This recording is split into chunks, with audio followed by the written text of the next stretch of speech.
at 2-2 for first in the NFC East, and the Eagles, who many picked to win the division, are 1-3. Skip Bayless, this division completely up for grabs. Who is in control right now of the NFC East? Because I'm objective about my team as opposed to other people on this show. I'm going to just lay it on the line for both of you. Please do. You're a real New York Giants fan. Thank you. You're a faux New York Giants fan. Whatever. But that's okay. Steelers fan, yeah. Okay. Connecticut, Oklahoma City. Y'all have no credibility. Anyway, here we go. Okay, I'm going to give you New York Giants today. And I'm going to tell you, your team is about to jump out to a commanding lead in the NFC East, because your team has won 2 straight games, won it obviously at Buffalo yesterday very impressively, and you are about to beat San Francisco.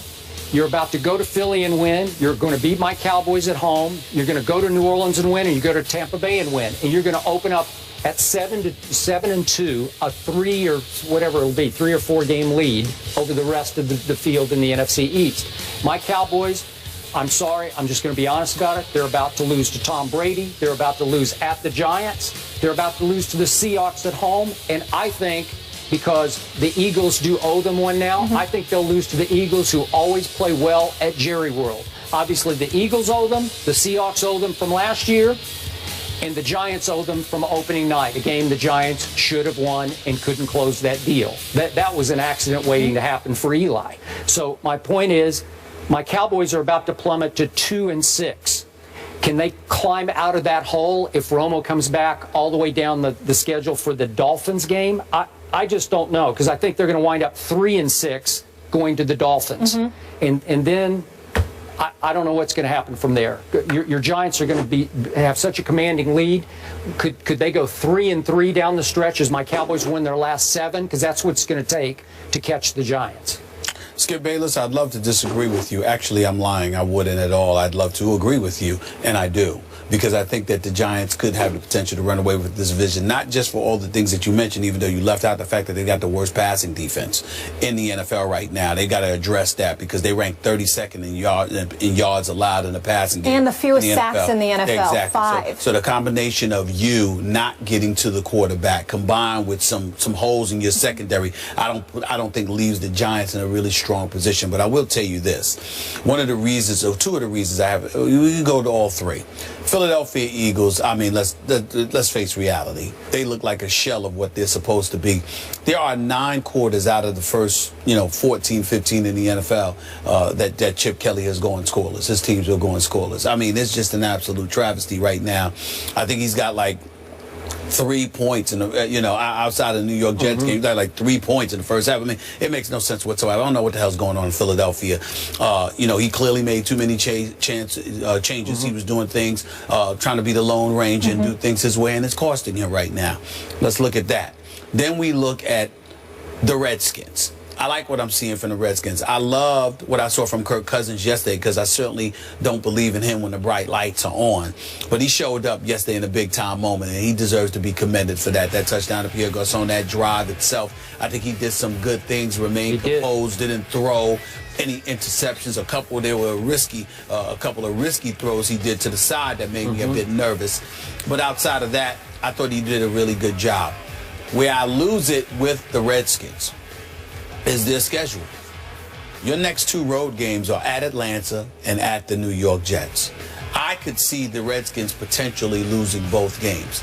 Not because their defense won't show up to some degree, but because offensively, I think those 2 defenses can get the better of Kirk Cousins. And suddenly we're not talking about Washington right now.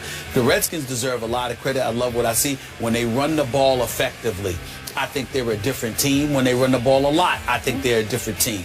All right, but the problem is that I don't know if they're wise enough to do it continuously. When I think about Alfred Morris right now, I'm saying to myself, why not give this guy the ball more? He's averaging about 4 yards a carry. Matt Jones is at 4.7 yards a carry. Why not give him the ball more? So those are questions that I have about the Redskins, not to mention their defense.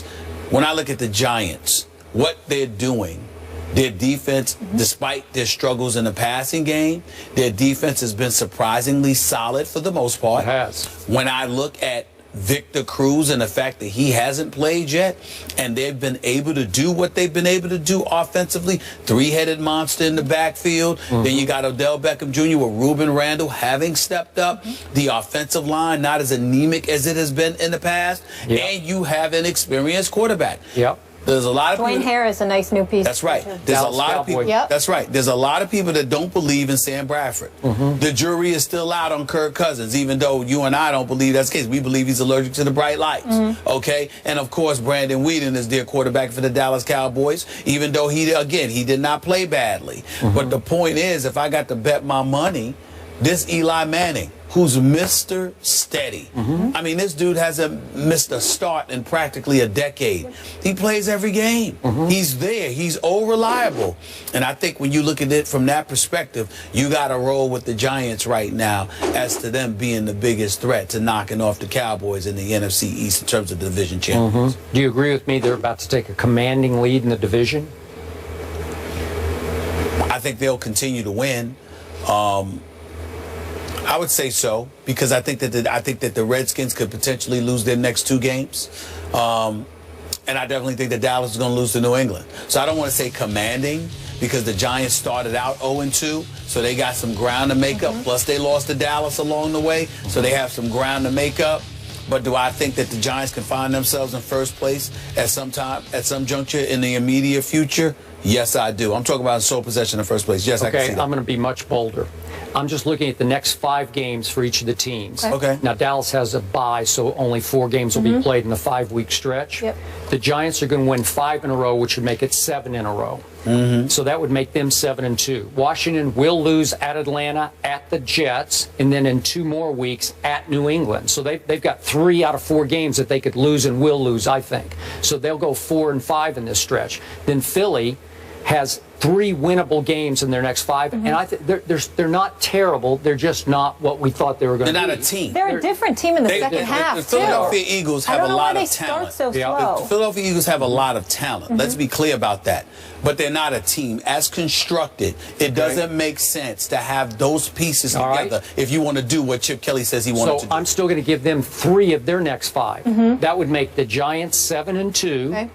Philly and Washington 4-5, and it would make my Cowboys 2-6. Okay, now think of the gap: 7-2, all the way down to 4-5. So that's a 3-game lead after 5 more games. That's what's going to happen here, and then we'll see if they can hang on the second half of the year. Okay. If Romo and Dez come back. It's very possible, Skip. I'm cool with it, Very Skip. possible. Over the last 4 years, every team in that division has won the NFC East, so we will see what happens this year. Clay Matthews takes aim at Colin Kaepernick in more ways than one on Sunday.